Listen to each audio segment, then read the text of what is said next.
পৃথিবীর জমিনে ইহুদি সম্প্রদায় তারা অগ্নি পূজা করে। তাদের ঘরে একটি ছেলে, তার নাম হলো সালমান। সালমান মানে মেহফুজ, সালমান মানে মেহফুজ, সমস্ত দিক থেকে মেহফুজ। এই সালমান বাপ তাকে কাজ দিয়েছে সারাদিন আগুন জ্বালিয়ে রাখতে হবে আর তাকে পূজা করতে হবে। বাইরের দুনিয়া সে দেখিনি, পৃথিবীর জমিনে সে ওই প্রতিদিন সকালবেলা উঠে সারাদিন আগুন জ্বালায় থাকে, তার ডিউটি হলো সারাদিন পূজা করা। ইহুদি বাপ অনেক ধনী মানুষ, সমাজের সম্ভ্রান্ত সম্মানিত মানুষ, সমাজের মানুষ তাকে ভালোবাসে। একদিন তার পিতা বলতে চাইলো, বাবা আমি থাকতে পারবো না, যেতেও পারবো না আজ আমার ক্ষেত খামার দেখতে, তো বাবা আজ তুমি যাও, আমি অন্য কাজে ব্যস্ত। বেটা সালমান টুক টুক টুক টুক করে আপনার কিনা রওনা দিয়েছেন। বাবা যেতে যেতে দেখে একটি গির্জায় কিছু মানুষ যেন আপনার কিনা তওরাত কিতাব পড়তেছে। কি কিতাব? সেই তওরাত কিতাবের ভিতরে পড়তে পড়তে তারা দেখতে পায় একটি আওয়াজ ভেসে আসছে, যার নাম মুহাম্মাদুন, জোরে কোন সাল্লাল্লাহু আলাইহি ওয়াসাল্লাম। এই শব্দটা যখন তার কানে এসেছে, বাবা টুক টুক টুক টুক করে গুটি গুটি পায় গির্জার দরজাটা ঠেলে দিয়েছে। ঠেলে দেখে কিছু মানুষ তার ভিতরে বসে আছে, ঈসাই পাদ্রীরা বসে আছে। বাবা তারা তওরাত কিতাব পড়তেছে। ওই ব্যক্তি যখন আপনার সালমান দরজার সম্মুখে ডাক দেয়, কে তুমি? আমি সালমান, কেন এসেছো? ওগো ভাইজানেরা, আপনারা যে কি যেন একটা পড়তেছিলেন, আর আমি দেখতেছি সেই একটি নাম, মধুমাখা নাম, যে নামটা শুনে আমার দিল যেন উতলে উঠেছে, যে নামটা ছিল মুহাম্মাদ। জোরে বলুন সুবহানাল্লাহ সাল্লাল্লাহু আলাইহি ওয়াসাল্লাম। এই নামটা আমি আপনাদের জবান ঘরের ভিতর থেকে আমার কর্ণগোচর হয়েছে। কে ইনি, কে একবার কি বলবেননি? তখন তারা বলতে চাইলো, দেখো পৃথিবীর জমিনে একজন মহামানব হয়ে আগমন করবেন, পৃথিবীর জমিনে কলকি অবতার হয়ে যিনি জগতের বুকে আগমন করবেন, বাবা শ্রেষ্ঠ মহামানব হয়ে যিনি আসবেন, তার নাম হলো মুহাম্মদ। আর জোরে বলুন সুবহানাল্লাহ। তওরাত। বাবাজি আমার সোনা মানিকেরা, তার পাশে আবার লেখা আছে ওই নবী পাক সাল্লাল্লাহু আলাইহি ওয়াসাল্লামের সঙ্গে থাকবে তার আদরের দুলাল, নাম হলো তার আলী। জোরে বলো বন্ধুরে আমার, ওই সালমান সারাটা দিন তাদের পাশে বসে বসে বসে বসে তওরাত কিতাব পড়া শুনতেছে। বাবা সন্ধ্যা ঘনিয়ে এলো, আর সেই ক্ষেত খামারের কাজগুলো দেখা হলো না। পিতা তার চিন্তা ভাবনা করে, ব্যাপারটা কি, আমার সালমানের কোনো খবর নাই কেন? পিতা করলো কি, গুটি গুটি পায়ে রওনা দিয়েছে সালমানকে খোঁজার জন্য। আব্বা আমার গিয়ে দেখে গির্জার মধ্যে বাবা ছেলেটাকে বাড়ি নিয়ে এসেছে। আসার পরে আপনার কিনা সালমানকে জিজ্ঞাসা করে, বাবা পৃথিবীর জমিনে তোমাকে পাঠালাম এক কাজে, আমি ব্যস্ত ছিলাম, যেতে পারিনি ক্ষেত খামারের কাজে, তুমি কেমন করে ক্ষেত খামারের কাজগুলো করেছো বলো? ডাক দিয়ে বলতেছেন, পিতাজি আমার ক্ষেত খামারের কাজ দেখা হয়নি গো, আমি জবে থেকে দুনিয়ায় হুঁশ সামলিয়েছি, আপনি আমাকে একটাই কাজ দিয়েছেন, সকালবেলা উঠে আগুন জ্বালানো, সারাদিন তার পূজা করাও। আমি ওগো আমার পিতা, আমি যে কয়েকজন মানুষকে গির্জার ভিতরে দেখেছি, এরা বড় ভালো মানুষ, এদের ধর্মটা যেন আমার বড় ভালো লেগেছে। আব্বুজি আমার মনে হয় ওই ধর্মটা আমাদের থেকে উন্নত মানের ধর্ম, ওই ধর্মটা আমার কাছে ভালো লেগেছে, অগ্নি পূজা করতে আমার আর ভালো লাগে না। জোরে বলুন না। কি বুঝেছো তুমি? একদিন গেলে সামান্য গেলে এ বাবা না, ওটা খারাপ ধর্ম, আমাদেরটাই উন্নত, আমাদেরটাই শ্রেষ্ঠ, ও ভালো নয়। আব্বাজি আমার সোনামানি এমনি কথা যখন বলেছে তার পিতা বলে, না না ওগো পিতা আমার, তাদের মুখে খুব সুন্দর কথা শুনেছি। কি শুনেছো বাবা? একটি নাম তারা বারবার বলতেছিল, যে নামটা ছিল মুহাম্মদ। মুহাম্মদ, জোরে বলুন সাল্লাল্লাহু আলাইহি ওয়াসাল্লাম। আমার আপনার নবী সাল্লাল্লাহু আলাইহি সাল্লামের নাম মোবারক তাওরাতে ছিল, জব্বুরে ছিল, ইনজিলে ছিল, কোরআন মাজিদেও আছে। আব্বাজি আমার খুব ভালো করে বুঝুন, পৃথিবীর মাটিতে আল্লাহ পাক রব্বুল ইজ্জত আমাদেরকে পাঠিয়েছেন সেই নবী পাকের উম্মত করি। চলুন না গিয়ে দেখি। এমন সময় বাপ বারবার বলে, বাবা না ওই ধর্ম ভালো নয়, আমাদেরটা ভালো। বেটা আর ভালো লাগে না, বাপের কথা বেটা কিন্তু শুনতে চায় না। তাই তার বাপ করেছে কি, সালমানের পায়ে শিকল বেঁধে ঘরের ভিতরে বন্দি করে রেখেছে। সালমান যেন বাইরে না যেতে পারে, ওদের কাছে কথা যেন শুনতে না পারে। আব্বাজি আমার সোনামানিকেরা, সালমানের পিতা যুক্তি করেছে, ওই পাদ্রী যারা আপনার কিনা ঈসাই, ওদেরকে আপনার ধ্বংস করে দেবে বাবা। চিন্তা ভাবনা এমন করে যুক্তি করেছে সে তার এলাকার মানুষকে নিয়ে। এমনি করে আপনার কিনা সালমান আল্লাহ দরবারে কাঁদিন, আয় আল্লাহ এমন একটি নাম শুনেছি, তুমি নাকি সর্বশ্রেষ্ঠ মহৎ, এই আসমান জমিন তুমি বানিয়েছো। আমি তাওরাতের তেলাওয়াত করনে ওয়ালিদের কাছ থেকে শুনেছি। আল্লাহ তুমি কি পারো না আমার শিকল খুলে দিতে? জোরে বলুন না সুবহানাল্লাহ। আল্লাহ পারে না? পারে না?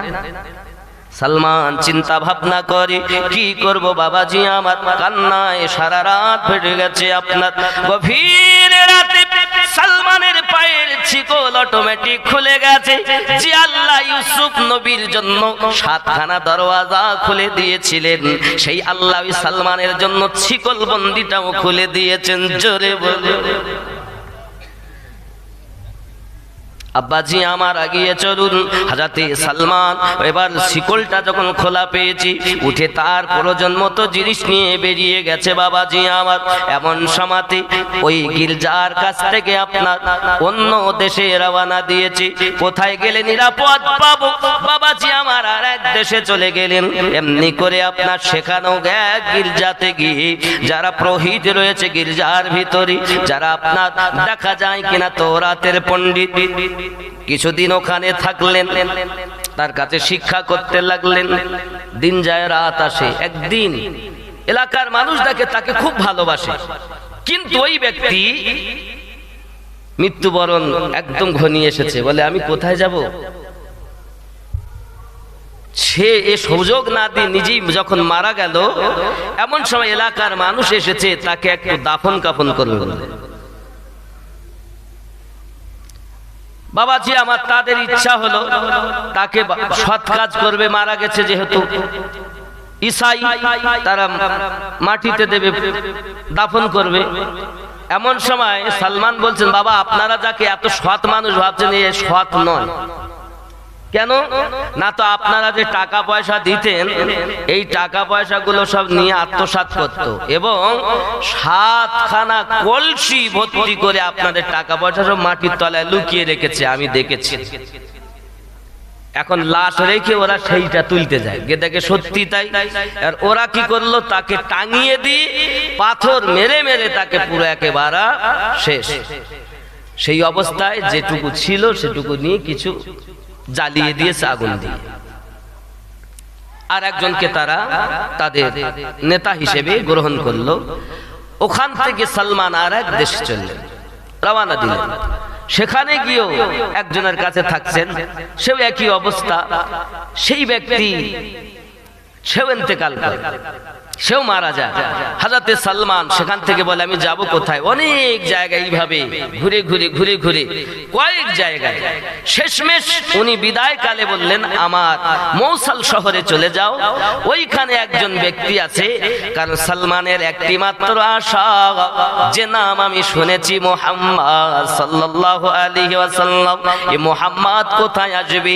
তো তাওরাতের ভিতরে লেখা ছিল ওই নবী মদিনা শহরে হিজরত করে আসবে, যিনি পৃথিবীর শ্রেষ্ঠতম মহামানব। জোরে বলুন সুবহানাল্লাহ। সালমান চিন্তা করছে আমি যেখানেই থাকি না কেন যে কোনো প্রকারে যেন মদিনায় পৌঁছে যেতে পারি, মদিনায় যদি পৌঁছে যাই তাহলে আমি দয়াল নবী পেয়ে যাব। আব্বাজি আমার এমনি করে আপনার দেখা যায় সালমান তার কাছে জিজ্ঞাসা করে বলুন না বাবা আমি কিভাবে কোথায় যাব?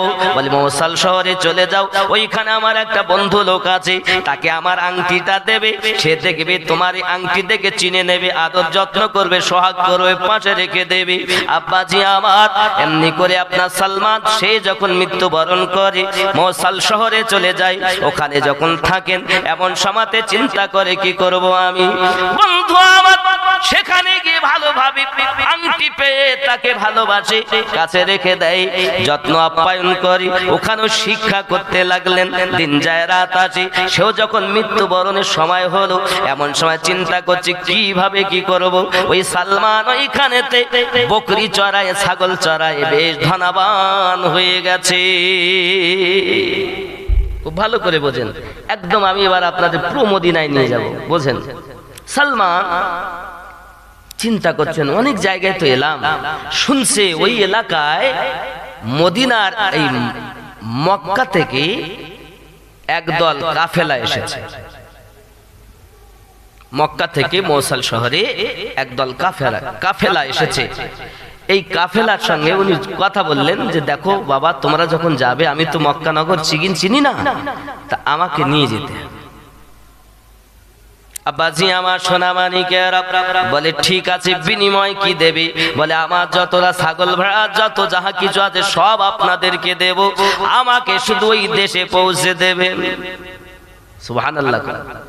এই মানুষগুলো আপনার কিনা নিয়ে যায়, সালমানকে নিয়ে যেতে যেতে তাদের মনের ভিতরে শয়তানি জাগলো, তাই তারা সালমানকে ঠিক জায়গায় না পৌঁছাইয়ে তাকে অন্য দেশে গোলাম বলে বিক্রি করে দিয়েছে। বাবা এখন যেমন গরু ছাগল বিক্রি হয়, ভেড়া বিক্রি হয়, তখন মানুষ বিক্রি হতো। হযরতে সালমান রাদিয়াল্লাহু তাআলা আনহু পৃথিবীর জমিনে যখন বিক্রি হচ্ছেন, চিন্তা ভাবনা করছেন যেই আমাকে কিনুক না কেন আল্লাহ বিক্রি হব আমি সালমান, আর ওই মানুষটা যেন একটু মদিনার হয়। জোরে বলো, কারণ আমি যদি মদিনায় যেতে পারি আমি নবী কামলিওয়ালাকে দেখতে পাবো।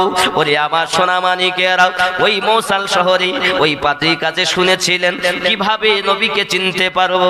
বলে আখেরি জামানার নবীর তিনটে নমুনা দেখে চিনে নেবে। এক নাম্বার নমুনা হলো আখেরি জামানার নবী যিনি হবেন তার পিঠে মোহরে নবুয়াতের সিল মোহর থাকবে। জোরে বলো। দুই নাম্বার হলো সাদকা গ্রহণ, সাদকা খাবে না, কিন্তু কেউ যদি তোফা দেয় উপহার দেয় সেই ব্যক্তি গ্রহণ করবে। তিনখানা তার মুজিজা। জোরে বলো। তিনখানা নিদর্শন বলে সালমান বিক্রি হয় বাবা এক জায়গায় 14 থেকে 15 জায়গায় বিক্রি হয়েছে। কত জায়গা বললাম? 14 থেকে 15 জায়গায় এক বাজারে বিক্রি হয়। সে কিনে নিয়ে কিছুদিন গোলামি করায়, আবার ওখান থেকে সে আবার বিক্রি করে দেয়, আবার আর এক জায়গায় বিক্রি হয়। সালমানের একটাই আশা, আয় আল্লাহ আমি যেমন করি হোক যেন মদিনায় পৌঁছে যেতে পারি।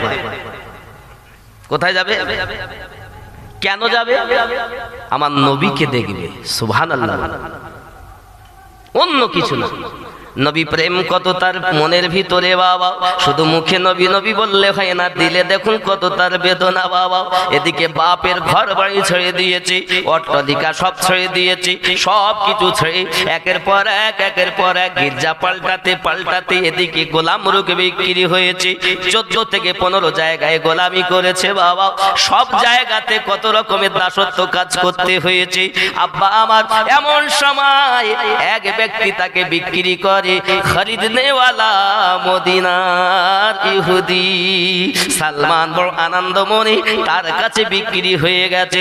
আব্বা আমার দিন যায় রাত আসে, হঠাৎ করে সালমান একদিন খেজুর গাছে উঠেছে, কাজ করতেছে, তাদের মধ্যে আলোচনা হচ্ছে। ইহুদির ভাতিজা এসে বলতেছে, শুনেছো কি মুহাম্মদ সাল্লাল্লাহু আলাইহি ওয়াসাল্লাম রওনা দিয়েছেন, চলে আসছেন মদিনায়। জোরে কোন সুবহানাল্লাহ। মক্কা থেকে মদিনায় হিজরত করছেন। নবী মক্কা থেকে মদিনায় হিজরত করলেন কত বছর বয়সে? 53 বছর বয়সে। খেয়াল করেন। আর এই সালমান এর দাড়ি ওগারা সবকিছু পেকে গেছে, অনেক বয়স পেয়েছিলেন, দাড়ি টাড়ি সব সাদা। হযরতে সালমান রাদিয়াল্লাহু তাআলা আনহু গাছের উপরে শুনেছে এই ভাতিজার আওয়াজটা, ইহুদির ভাতিজার আওয়াজটা তার কর্ণগোচর হয়েছে। কি আওয়াজ? এই আওয়াজটা হলো মুহাম্মদ সাল্লাল্লাহু আলাইহি ওয়াসাল্লাম মক্কা থেকে মদিনায় হিজরত করে আসতেছে। কুবাতে নবী আমার আছে, কুবাতে আছে। ওরে আমার সোনাবানিকেরা, এই কথা যখন সালমানের কানে গেল, সালমান উপর থেকে যেন নিচেই পড়ে যাবে এরকম মনে হচ্ছে। ওরে যে নবীর জন্য আমি এত জায়গায় বিক্রি হলাম, এত গোলামি করলাম, সেই নবী আজ মদিনাতে এসেছে, আমার বড় আনন্দ হয়। পড়ে যাবেন এরকম ভাব। সালমান উপর থেকে নিচে নেমে এসেছে, চট করে যখন এসেছে এখন ওই ভাতিজার গায়ের উপরে পড়ে গেছে। যেই পড়েছে জিজ্ঞাসা করছে, তুমি কি একটা বলছিলে না? সুবহানাল্লাহ বলেন, আরো জোরে বলুন। তুমি কি একটা বলছিলে না? তুই চাকর, তোর শোনার দরকার কি? দিয়ে এক চড় দিয়েছে কষে। আব্বাজি আমার সালমান রাতের বেলা কুবাতে গেছেন, যাওয়ার পরে আপনার করেছে কি, সর্বপ্রথম কিছু খেজুর আমার নবী পাকের কাছে নিয়ে গেছে, যেগুলো হলো সাদকার মাল। এমন সময় সাদকার মাল যখন নিয়ে গেছেন, নবী পাক সাল্লাল্লাহু আলাইহি সাল্লাম দেখেছেন, নবী পাককে বলছেন, হুজুর আমার এটা সাদকার মাল, আপনি নেন, একটু গ্রহণ করুন। নবী পাক আমার বললেন, সব সাহাবায়ে কেরামদেরকে বন্টন করে দাও, বাবা তোমরা খাও, আমি নবী সাদকার মাল খাই না। জোরে বলো। 1 নাম্বার। 2 নাম্বার পরীক্ষা এবার দেবেন উনি তোফা, তাবারক, হাদিয়া। হযরতে সালমান রাদিয়াল্লাহু তাআলা আনহু পরের দিন আবার কিছু খেজুর নিয়ে গেছেন। হুজুর, এই খেজুরটা হলো আমার তরফ থেকে আপনার জন্য হাদিয়া। আমার নবী পাক নিজেও খেলেন, সাহাবায়ে কেরাম রিদওয়ানুল্লাহি তাআলা আলাইহিম আজমাইনকে খাওয়ালেন। জোরে বলুন সুবহানাল্লাহ। বাবাজি আমার মনের ভিতরে বড় আশা। আর 3 নাম্বার জিনিস আমার দেখতে হবে, মোহরে নবুয়াতের সিলমোহর। হযরতে সালমান রাদিয়াল্লাহু তাআলা আনহু আমার নবী পাক সাল্লাল্লাহু আলাইহি ওয়াসাল্লামের সিলমোহরটা দেখবে, দুটি তো আমি বুঝে নিলাম, 3 নাম্বারটা আমার বুঝতে হবে বাবা। ওরে আমার সোনামানিকেরা, চেহারা তো আমার নবী পাকের এত সুন্দর, যার চেহারাটা কোরআনে আল্লাহ পাক বলেছেন, আমার নবী পাকের চেহারা ওয়াদ-দুহা ওয়াল-লাইলি ইযা সাজা মা ওয়াদ্দাকা রাব্বুকা মা ক্বালা ওয়ালাল আখিরাতু খায়রুল লাকা মিনাল উলা। আমার নবী পাকের তুলনা তামাম জাহানে মেলে না গো বাবাজি আমার। চলুন আমি নবী পাকের চেহারা সম্পর্কে আলোচনা করতেছি না বাবা আমার। হযরতে সালমান ফারসি রাদিয়াল্লাহু তাআলা ঘটনাটা শুনুন। হযরতে সালমান রাদিয়াল্লাহু তাআলা চিন্তায় থাকেন কিভাবে আমি নবী পাকের সিলমোহরটা দেখবো, মোহরে নবুয়াতটা দেখবো বাবা। এমন সময়তে সালমান দেখেন আমার নবী একদিন বাইরে দাঁড়িয়ে আছেন, আর একটু হাওয়া চলতেছে, আর সালমান বারবার পিছনের দিকে যাচ্ছে। নবী পাক সাল্লাল্লাহু আলাইহি ওয়াসাল্লাম বুঝছেন, সব জানছেন, নিজ ইচ্ছায় নিজের চাদর মোবারকটা একটুখানি আমার নবী উপরে তুলেছেন। সালমান যেই না দেখেছেন, দৌড় মেরে যাইয়া সালমান মোহরে নবুয়াতে চুমু দিয়েছে। আমার নবী সাল্লাল্লাহু আলাইহি ওয়াসাল্লামের মোহরে নবুয়াতে যখন চুমু দিয়েছেন, তিনি চুমা দেওয়ার পরে সালমান ফারসি রাদিয়াল্লাহু তাআলা আনহু আমার নবী পাকের দরবারে আসা যাওয়া করি, মালিকের গোলামি করি, আর নবী পাকের দরবারে আসি। আমার নবী পাক সাল্লাল্লাহু আলাইহি ওয়াসাল্লামের দরবারে নবী আমার যখন বললেন সালমান, তখন উনি কান্না শুরু করে দিয়েছেন, খুব জোরে কান্না করতেছেন। সালমান তুমি কাঁদো কেন? হুজুর আমি আপনার খরিদার, আমার মন চায় আপনার দরবারে থাকবো, কিন্তু আমি ইহুদির গোলামি করি হুজুর, আমার মালিক আমাকে ছাড়বে না, আমার মালিক আমাকে দেবে না হুজুর, বলুন এখন কি করা যায়? আপনার আমার নবী বলেন সালমান তুমি কি বিক্রি হবে? হুজুর আমি এই বুড়ো বয়সে আমাকে কে কিনবে?